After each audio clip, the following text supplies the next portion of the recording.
In the mid-80s, Kim Deal would join the band Pixies. While she didn't really know how to play bass, she'd end up learning the instrument. But several years after joining the group, she felt confined, unable to express herself musically. By the late 80s, she'd go on to form the group The Breeders, while still in Pixies. Today, let's take a brief look at the band. The story of the Breeders really began with identical twin sisters Kim and Kelly Deal. Raised in Dayton, Ohio, they'd be exposed to the likes of Led Zeppelin, The Who, and Aerosmith, but it would be a friend of Kim's from the West Coast that sent her tapes of bands that would truly influence their future musical creations: Susie and the Banshees, Sex Pistols, and Elvis Costello, to name a few.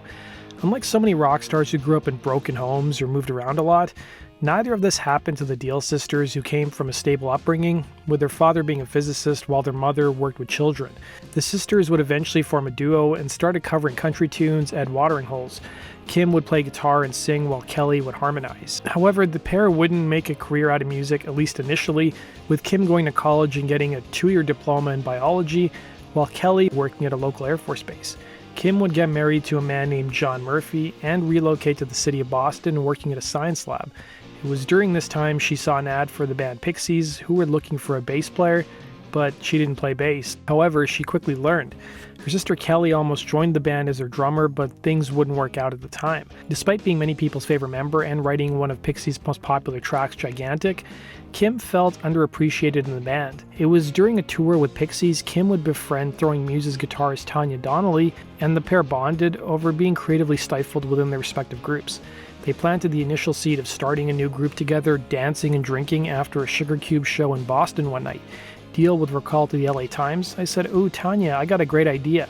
We need to make a dance song and we'll be cool and rich. We'll be disco queens.' Donnelly would add, 'We started it and figured out we couldn't do it for beans. We had no idea what to do, but then Kim had all these songs and we just decided to do that instead.'" Following the release of Pixies' hugely influential record 1989's Doolittle, frontman Black Francis sought to go solo for a little while, giving Kim the perfect opportunity to put together her own band with Donnelly. Calling themselves The Breeders, the band would be formed in 1989. The idea for the name came to Kim one day, who was at a bar and overheard several gay men talking about a straight man who walked into the bar, and they used the derogatory term breeder. The original lineup of The Breeders consisted of Tanya Donnelly on guitar, Josephine Wiggs on bass, and Britt Walford on drums. Wiggs, who played in the English band Perfect Disaster, had met Kim during one of the Pixies' early tours of Europe and headed off. Deal wouldn't play bass in her new band though, instead doing vocals and playing guitar because, as she told one publication, she was a guitar player at heart. Playing with Pixies, she'd already had an in with the label 4AD, and they soon nabbed a recording contract for the Breeders. It was in 1990 the band put out their first record, Pod, which was recorded and mixed in just 11 days. The album got some traction thanks to their cover of the Beatles' tune Happiness is a Warm Gun, which got airplay on college radio. Also landing the band on many people's radar was the fact that Nirvana's Kurt Cobain was a huge fan of the band, listing Pod as one of his favorite records. What's funny is that a lot of the press reports around the time of Pod coming out painted the Breeders as a side project for Kim. There's quite a few publications labeling them as a supergroup. Kim definitely didn't consider the band as a side project, telling a newspaper in 1993, "It's really weird that people considered it a side project. We're not electronic. We had band members, an album we recorded. I always thought I was in 2 bands." The band throughout their early history soon became the butt of jokes for having so many lineup changes, with some people thinking they had 5 drummers in their first several years, but they didn't. The group's original drummer Britt Walford drummed on the Breeders' releases under several pseudonyms, including Mike H. and Shannon Doughton. It wasn't lost on Kim, though, who used the pseudonym Mrs. John Murphy on the first 2 Pixies records. It was around 1992 Tanya Donnelly left the group to start the band Belly, but also contributing to her decision to leave was that her record label Sire Records prevented her from making significant musical contributions to another label's artists or groups. Kim's sister Kelly, meanwhile, who had never played guitar, joined the group as, well, their new guitarist. Kim, however, would teach her sister how to play the instrument. The New York Times perfectly summarized this type of career move, writing, "In most musical eras, this would hardly be a recipe for chart-topping success, but courageous amateurism was all the rage in the early 90s. In their quest for authenticity, fans and record executives alike were seeking underdogs to make into heroes." Kelly had previously rejected Kim's offer to join the band as she was working as a computer analyst at a subsidiary of a defense contractor, Litton Industries. But witnessing the Breeders' first few years changed Kelly's mind, telling a Phoenix newspaper, "After Pod got released, I realized it was Kim's vision. It was Kim's music, and then I said I wanted to get involved. The band also added a new drummer with fellow Dayton, Ohio native Jim McPherson. Kelly initially took a leave of absence from her job to record the Breeders' 1992 EP Safari, but in June of the same year, she permanently quit her job, joining the band full-time. It was the same month the band hit the road, opening for Nirvana in Ireland. Kelly hadn't really played in a proper band before, and Jim McPherson hadn't really ventured much outside of Dayton, Ohio. According to Kim, both musicians were basically babies, who told Rolling Stone, "When we first started out, I felt really protective of Kelly and Jim. They'd never toured ever. I'd be like, this is the backstage area. Do you see those signs on the wall where it says Breeders and it has an arrow? That's where our dressing room is. Oh, it was so cute. They didn't even know anything. They were like, do we get to eat this food? It was so sweet."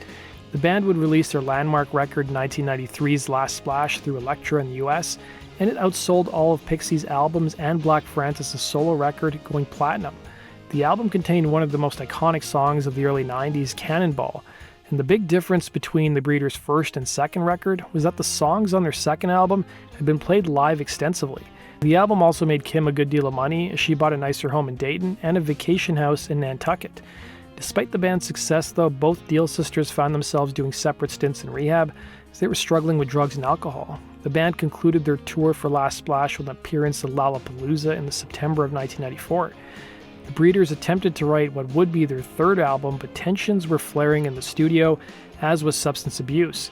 Josephine Wiggs soon quit the group out of a concern over her mental health, and things had gotten so bad for Kelly that she was arrested after she accepted an Emory Worldwide package containing 3 grams of heroin. Kelly, either through court-ordered rehab or through her father, depending on who you ask, went to rehab in 1995 in Minnesota, and the move seemed to help her kick her addiction for the time being.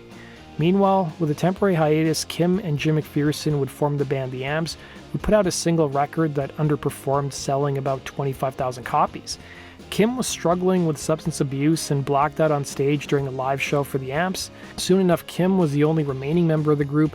She tried to soldier on with the Breeders' name and assemble a new band to record the band's long-awaited third album. Musicians and producers came and went, and coupled that with addiction, and the album's progress was slow.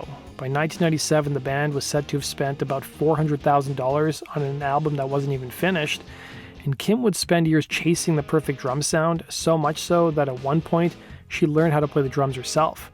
She would finally end up working with producer Steve Albini to help finish off the record. It was after jamming with the members of the band Fear and re-enlisting Kelly into the lineup that the Breeders moved out west to LA and finally completed the album. The group's third record, named Title TK, would come out in 2002, with TK being shorthand for To Come. The record wasn't a commercial success, though, and nearly a decade had gone by since the band's last release, and technology had significantly changed and people weren't buying records anymore.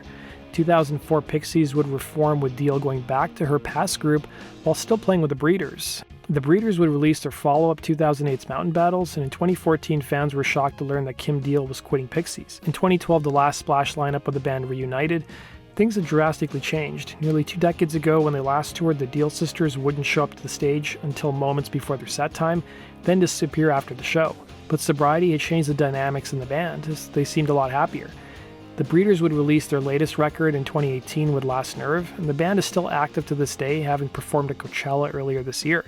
That does it for today's video, guys. Thanks for watching, and we'll see you again in Rock and Roll Your Stories. Take care.